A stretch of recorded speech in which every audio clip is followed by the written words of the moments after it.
We're going to start with this piece, and it's appropriate that we do because this was really kind of like, the emotional impetus to do a lot of the other work. I had been visiting a friend in Palm Harbor, Florida, and just in the midst of a casual conversation, a friend remarked that where there's a Starbucks on a particular location, it's on Highway 19, where there's a Starbucks there was a former Jim Crow hanging tree. And that freaked me out. I'd never heard that before. And even though I was raised in Florida, incidentally, I am a Floridian. And anyway, so my immediate response was I wanted to leave flowers at that location, at that hanging tree. And by the time I showed up to that Starbucks, the tree had already been chopped down. So I still wanted to do something about it. And this is my floral tribute to victims of lynching. And they're boutonnieres, but they're boutonnieres made out of tar and feathers. And actually, the tar is navy pitch. And I've used that navy pitch in this other work, in the tarred and feathered Lincolns, and then the slaving cross. And it's a material that was used that was indispensable to floating the galleons of old. It's an interesting material. I think it's pretty as well.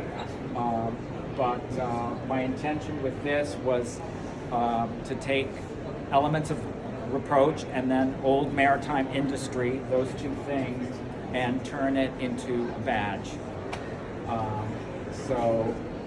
People are asking if there was a lynching, like where all these boutonnieres are, and it's not a social science map, it's a symbolical map, and my intention with having one for each state is that Dixie's a state of mind, and these are for sale at the moment. There's just one that's been sold, but I've been wearing one for several months, and it's been really cool, just having an ornament that connects me to all that.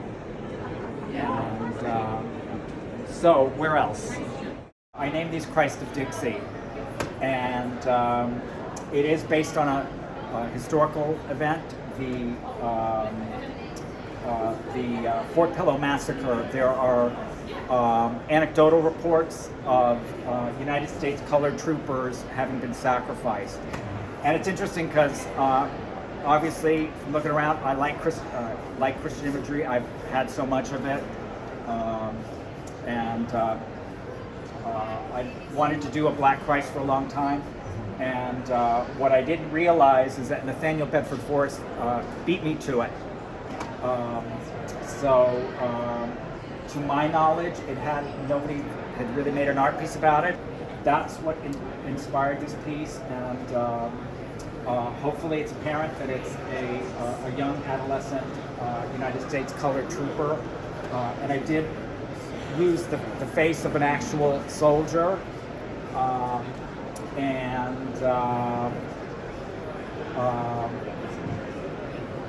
It's a nice way of recording the event, and it's also my way of turning the tables on the father of the KKK, the guy who originated the KKK.